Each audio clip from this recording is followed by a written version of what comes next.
আসসালামু আলাইকুম, welcome back to Mehriz mom kitchen. কেমন আছেন সবাই? আশা করি ভালো আছেন। আল্লাহর অশেষ রহমতে আমিও ভালো আছি। বন্ধুরা, ফিরে এলাম নতুন আরও একটি রেসিপি নিয়ে। আজ আপনাদের তৈরি করে দেখাবো বিটরুটের পুলি পিঠা। আশা করি রেসিপিটা আপনাদের অনেক বেশি ভালো লাগবে। তো বন্ধুরা, না টেনে সম্পূর্ণ ভিডিও জুড়ে সাথে থাকার অনুরোধ রইল। চলুন পুলি পিঠা তৈরির মূল প্রস্তুত প্রণালীতে যাওয়া যাক। এখানে একটি বিটরুট নিয়েছি, দেখে বুঝতে পারছেন আগে থেকে খুব ভালোভাবে ধুয়ে পরিষ্কার করে নিয়েছি। এখন একটি চাকুর সাহায্যে খোসা ছাড়িয়ে নিচ্ছি। সম্পূর্ণ খোসাটা ছাড়িয়ে নেওয়া হয়ে গেলে কুচি করে কেটে নেব, এতে করে ব্লেন্ড করতে সুবিধা হবে।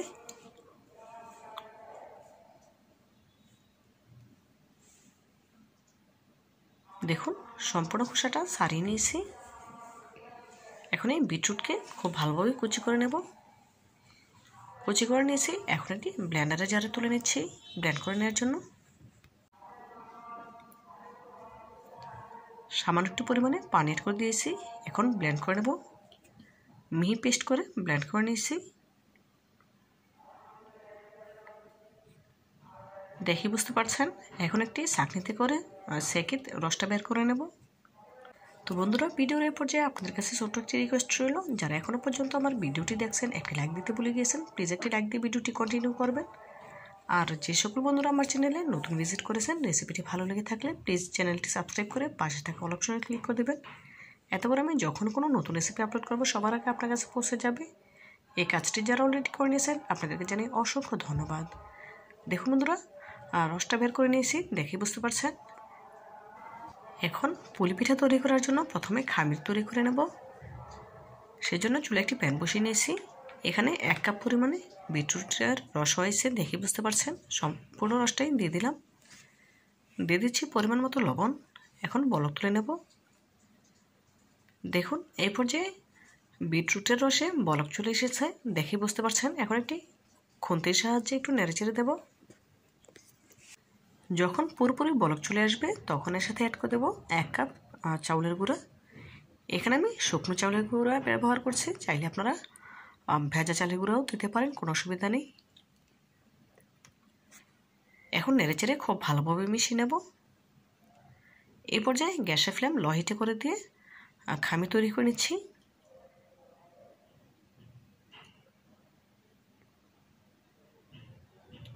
খুব ভালোভাবে মিশিয়ে নেওয়া হয়ে গেলে ঢাকা দিয়ে রেস্টে রেখে দেবো 5 মিনিটের জন্য।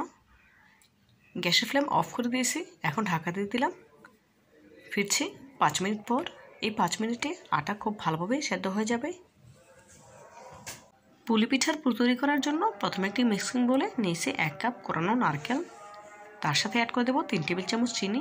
চিনির পরিমাণ আপনারা আপনাদের স্বাদ মতো দেবেন, যে যেমন মিষ্টি খেতে পছন্দ করেন, কম বা বেশি যেমন লাগে সে অনুযায়ী দিয়ে নেবেন। দিয়ে দিচ্ছেন 2 টেবিল চামচ গুঁড়া দুধ।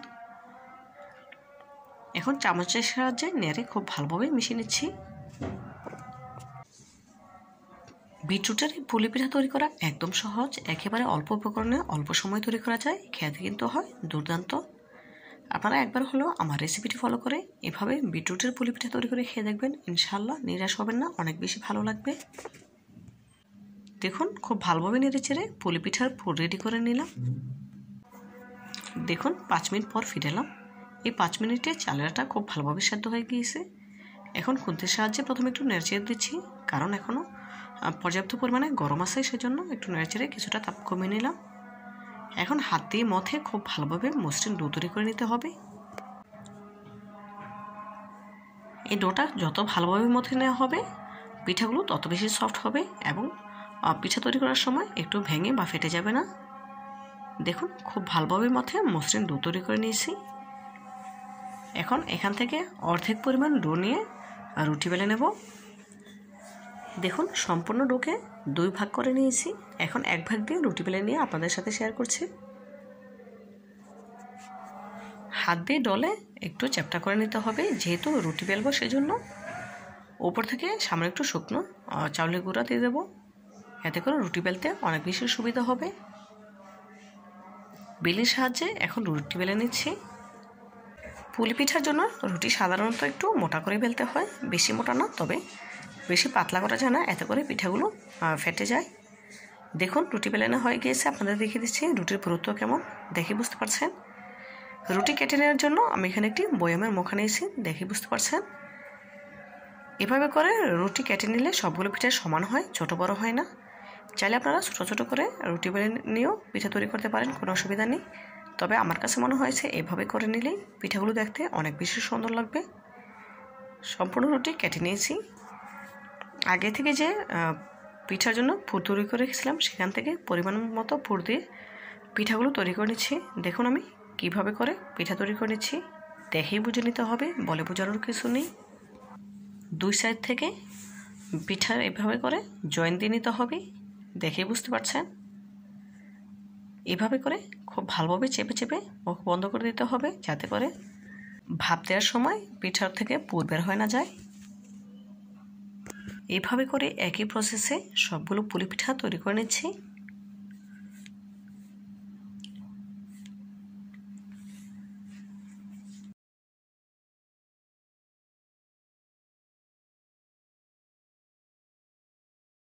দেখুন বন্ধুরা, একই প্রসেসে সবগুলো পুলি পিঠা তৈরি করে নিয়েছি।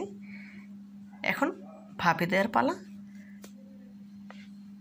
পুলি পিঠাগুলো ভাপ দেওয়ার জন্য চুলায় আগে থেকে একটি হাঁড়িতে পর্যাপ্ত পরিমাণে পানি দিয়ে ফুটিয়ে নিয়েছি। তার উপরে একটি স্ট্যান্ডার বসিয়ে দিলাম। এখন এক এক করে বিটরুটের পুলি পিঠাগুলো স্ট্যান্ডারে দিয়ে দিচ্ছি ভাপ দেওয়ার জন্য। ঢাকা দিয়ে হাই হিটে জাল করে নেব 15 থেকে 20 মিনিট। এই 15-20 মিনিটে পিঠাগুলো খুব সুন্দরভাবে ভাপে সেদ্ধ হয়ে যাবে। ফিরছি 20 মিনিট পর। 20 মিনিট পর ফিরে এলাম। এই 20 মিনিটে ঢাকা আমি একবারের জন্য তুলে নিই। 20 মিনিট পর আপনাদের সাথে নিই ঢাকা তুলে নিলাম। দেখুন পিঠাগুলো খুব ভালোভাবে সেদ্ধ হয়ে গিয়েছে। এখন চুলা থেকে নামিয়ে একটি সার্ভিং ডিশে সার্ভ করে নিয়েছি।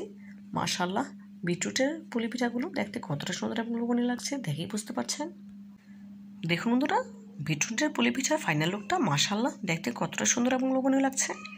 দেখতে যতটা সুন্দর হয়েছে খেতে ততটাই সুস্বাদু। আপনারা একবার হলেও এভাবে বাসায় তৈরি করে খেয়ে দেখবেন এবং খেয়ে আমাকে কমেন্ট করে জানাবেন কেমন হয়েছে।